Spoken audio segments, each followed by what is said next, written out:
Baik, terima kasih atas waktu yang telah diberikan pada saya. Saya atas nama Ignatius Afrianto Saktian dengan NIM 2103030090. Saya akan mereview sebuah buku tentang politik konstitusional dalam demokrasi multinasional. Demokrasi multinasional pada dasarnya adalah komunitas politik yang dipengaruhi oleh banyak gesekan. Negara-negara minoritas di negara-negara demokrasi ini biasanya berusaha untuk meningkatkan atau setidaknya mempertahankan otonomi teritorial mereka atau untuk menyusun kembali hubungan mereka dengan komunitas lain dan negara atau keduanya.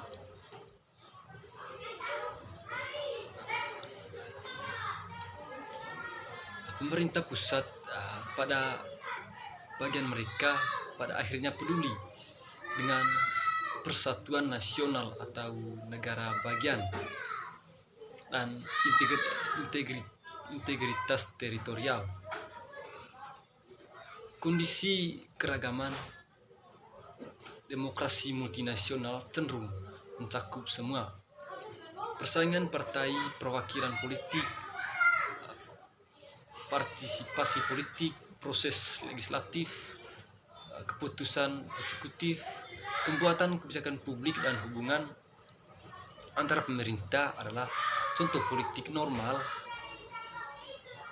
yang biasanya diwarnai oleh keragaman demokrasi multinasional yang mendalam. Dari waktu ke waktu, politik normal di negara-negara multinasional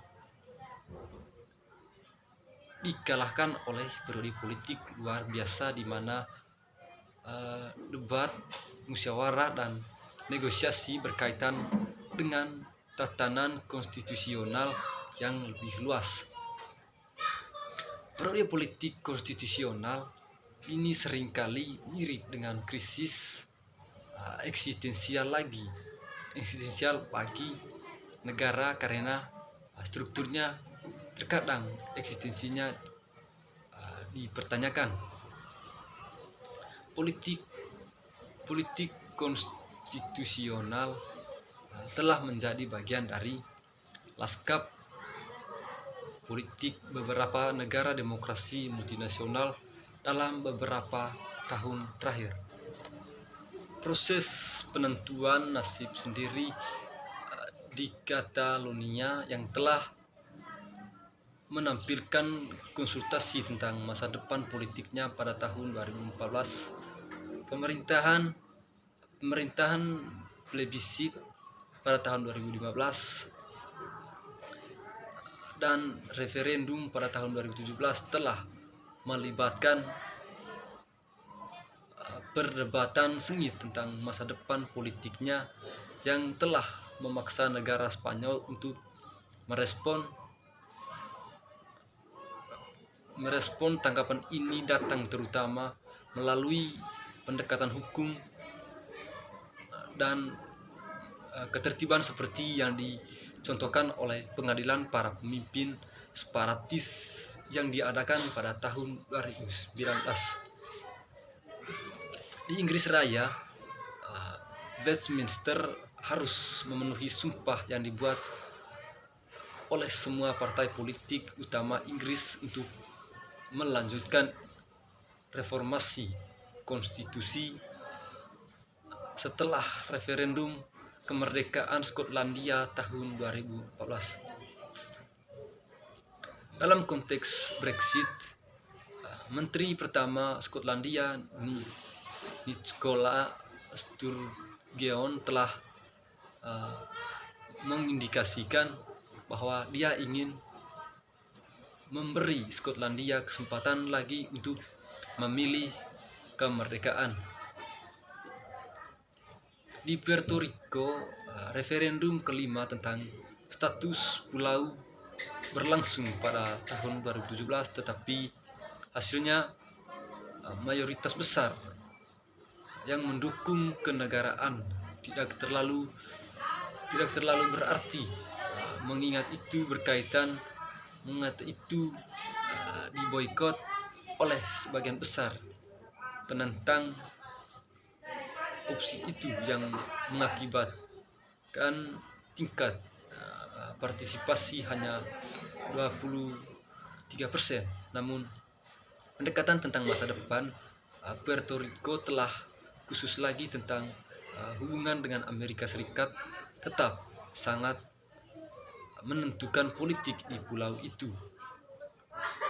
Di Belgia, politik konstitusional adalah kejadian biasa dan terjerat dalam politik normal karena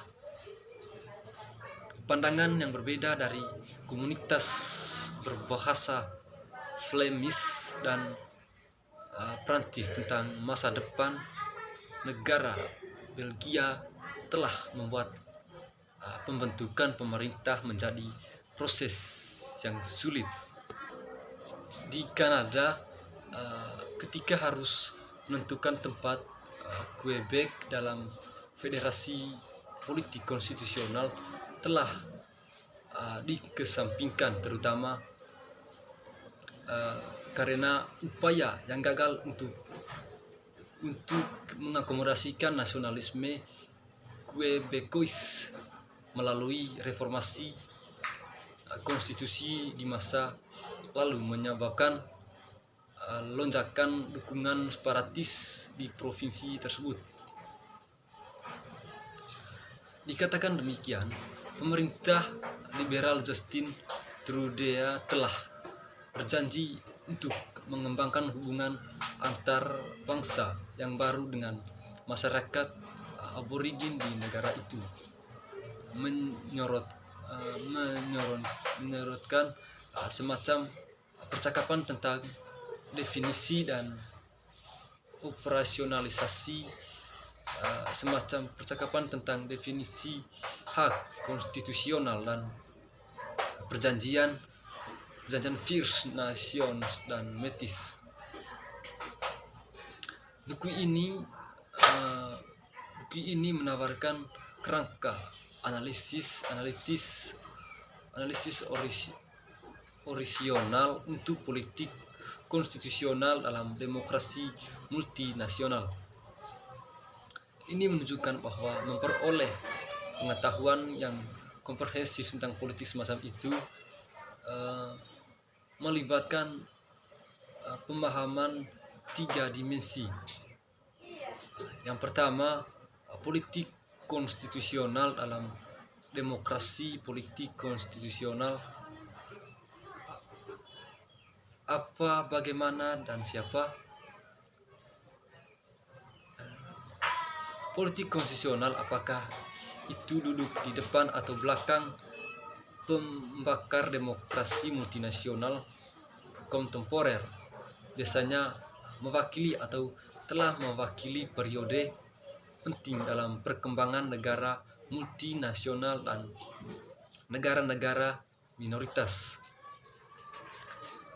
Keragaman yang mendalam dari demokrasi multinasional membentuk politik konstitusional.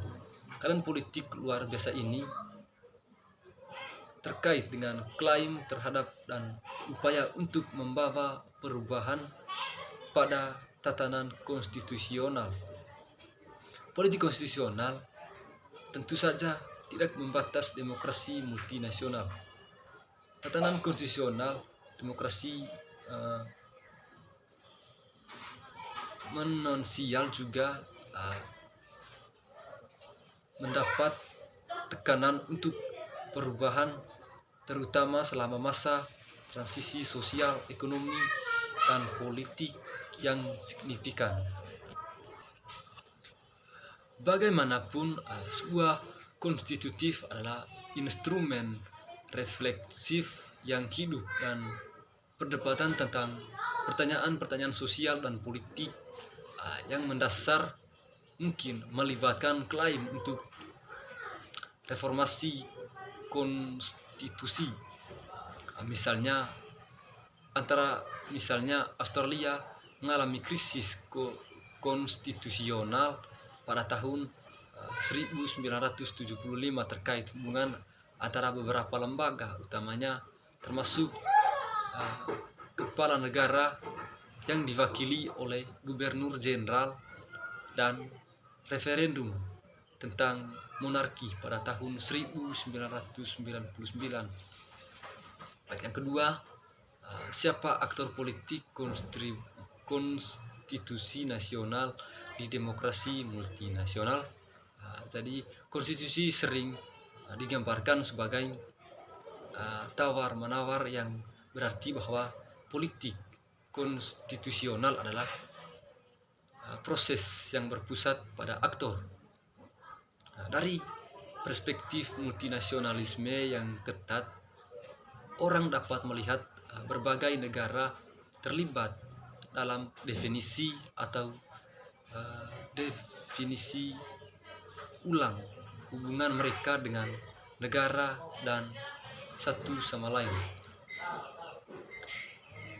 Dari sudut pandang kelembagaan politik konstitusional di negara-negara multinasional yang bersifat federal menampilkan pemerintah unit pusat dan konstituen atau Burgess dan Pinder 2011, masing-masing mewakili komunitas politik.